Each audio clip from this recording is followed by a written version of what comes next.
कृष्ण गोविंद हरे मुरारी, हे नाथ नारायण वासुदेवा श्री कृष्ण।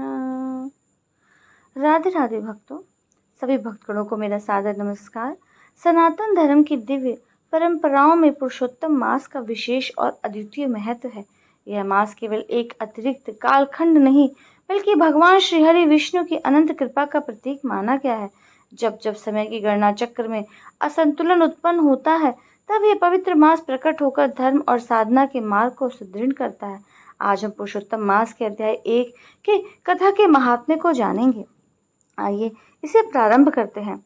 एक समय की बात है, भक्तों की सभी मनोकामनाओं को पूर्ण करने वाले वृंदावन के स्वामी भगवान पुरुषोत्तम को प्रणाम करते हुए इस पवित्र कथा का आरंभ होता है। भगवान नारायण, नर नरोत्तम, देवी सरस्वती और महर्षि व्यास का स्मरण कर यह कथा आगे बढ़ती है। पवित्र नैमिषारण्य में अनेक महान ऋषि मुनि एकत्र हुए।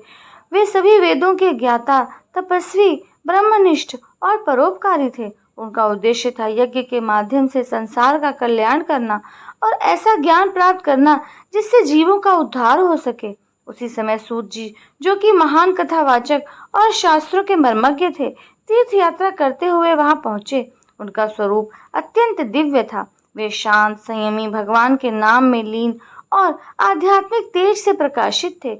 सूत जी को देखकर सभी ऋषि आदर पूर्वक खड़े हो गए। उन्होंने उन्हें उत्तम आसन दिया और विनम्रता से निवेदन किया, हे सूत जी, आप सब शास्त्रों के ज्ञाता हैं। कृपा करके हमें ऐसी कथा सुनाइए जो सारभूत हो, कल्याणकारी हो और हमें इस संसार रूपी सागर से पार लगाने वाली हो।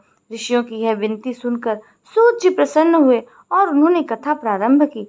सूत जी ने बताया कि वे अनेक पवित्र तीर्थों की यात्रा करते हुए वहां पहुंचे हैं। उन्होंने पुष्कर, यमुना, गंगा, काशी, गया, त्रिवेणी, गोदावरी, कावेरी, नर्मदा आदि पवित्र नदियों और स्थानों पर स्नान किया, तर्पण किया और देवताओं, पितरों की पूजा की।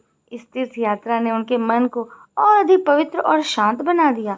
यात्रा करते करते वे हस्तिनापुर पहुंचे, जहां उन्होंने सुना कि राजा परीक्षित ने अपना राज्य त्याग दिया है और गंगा तट पर तपस्या कर रहे हैं। यह सुनकर सूत जी भी वहां पहुंचे। गंगा के किनारे का दृश्य अत्यंत अद्भुत था। उन अनेक सिद्ध योगी और ऋषि वहां एकत्रित थे, जो विभिन्न प्रकार की कठोर तपस्याएं कर रहे थे। कोई उपवास कर रहा था, कोई केवल वायु पर निर्भर था, तो कोई फलाहार कर जीवन यापन कर रहा था। उसी समय वहां एक महान दिव्य घटना घटी। महर्षि व्यास के पुत्र, ब्रह्मज्ञानी और महान योगी श्री शुकदेव जी वहां पधारे। वे युवा थे, परंतु उनके भीतर अद्भुत वैराग्य और ज्ञान था। उनका स्वरूप अलौकिक था। वे संसार के मोह से पूर्णतः मुक्त और ब्रह्म में लीन थे। उनके आगमन पर सभी ऋषि मुनि सम्मान में खड़े हो गए और उन्हें एक ऊंचे आसन पर विराजमान किया। शुकदेव जी उस सभा में ऐसे शोभित हो रहे थे जैसे आकाश में चंद्रमा तारों से घिरा हुआ चमकता है। सभी मुनि उनके चारों ओर बैठकर उनके मुख से ज्ञान और भगवान की कथा सुनने के लिए उत्सुक हो गए। भक्तों, इस प्रकार पुरुषोत्तम मास महात्म्य कथा का प्रथम अध्याय संपूर्ण हुआ। आगे का अध्याय सुनने के लिए मेरे चैनल को सब्सक्राइब करें, वीडियो को अधिक से अधिक शेयर करें, बेल आइकन को प्रेस करें। तब तक के लिए नमस्कार, राधे राधे।